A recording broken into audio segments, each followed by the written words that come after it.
ऐसे लोगों को जहन्नम की गजा कहते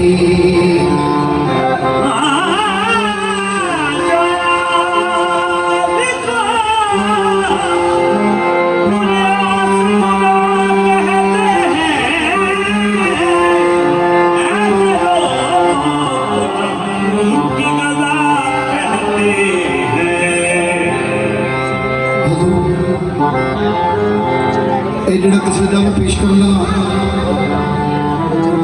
ਦਾਖਾ ਸਾਹਿਬ ਸਾਡੇ ਵਾਲਿਦ ਸਾਹਿਬ जनाब मुनीर हुसैन बंदर साहब ने आप लिखे है और है पुराना लेकिन थोड़े अगे पेश कर लगे हैं जनाब।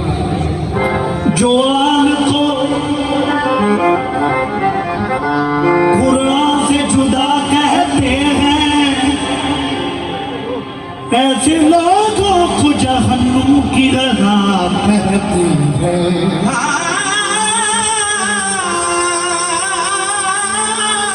जो आन को कुरान से जुदा कहते हैं ऐसे लोगों को जहन्नुम की रज़ा कहते हैं।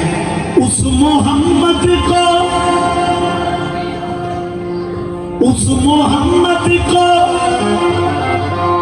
बशर कहते हो ऐ बदबख्तो जिसके नायब को भी कुछ लोग खुदा कहते हैं। उस मोहम्मद को बशर कहते हो बदबख्तो जिसके नाम को भी कुछ लोग खुदा कहते। काबे विच आए उस मोहम्मद को बशर कहते हो ऐ बदबख्तो जिसके नायब को भी कुछ लोग खुदा कहते हैं। काबे विच आए मेरे अली मौला नबी अखिया वेख सुभान अल्लाह।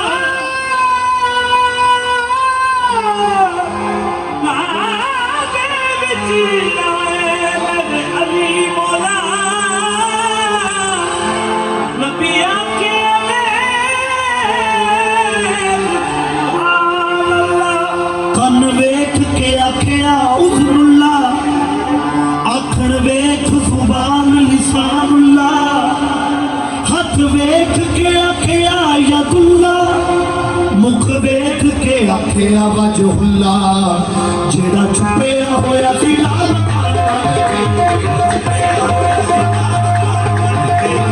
छुपया होया सी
ਆਕਾ ਮੁਤਬਾ ਜਦੋਂ ਮਿਰਾਜ ਤੇ ਗਏ ਨੇ ਨਾ, ਮਿਰਾਜ ਤੇ ਵਾਪਸ ਆਏ, ਸਾਰੇ ਸਹਾਬਾ ਕਰਾਮ ਇਕੱਠੇ ਹੋ ਕੇ ਪੁੱਛਣ ਲੱਗ ਪਏ, ਯਾ ਰਸੂਲ ਅੱਲਾ ਤੁਸੀਂ ਤੇ ਮਿਰਾਜ ਕੀਤੀ ਹੈ ਤੇ ਵੇਖਿਆ ਕੀ ਦੱਸੋ ਅਨ ਸਤਿਆ ਕੀ ਤੱਕਿਆ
महशर बालों दे महशर अली वाली का पलंग यारो किसी तमंगर से कम न होगा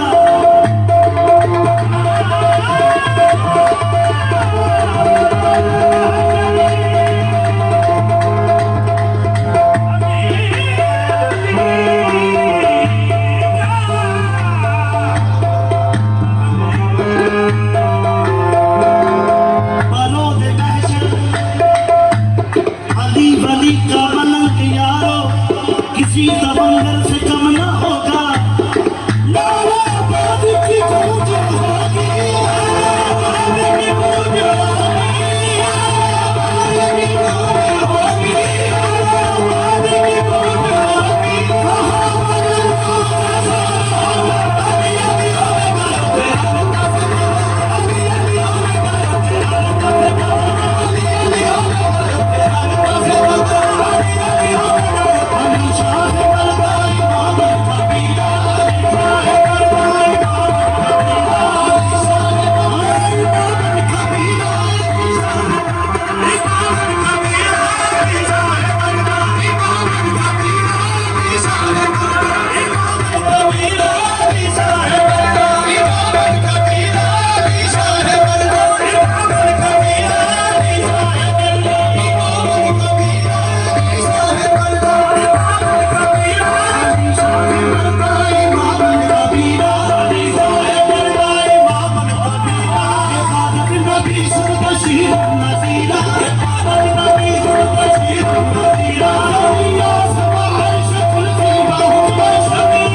हस्ती किहड़ी एडी पाक हस्ती जिदी तजीम नबी मुस्तफा ने की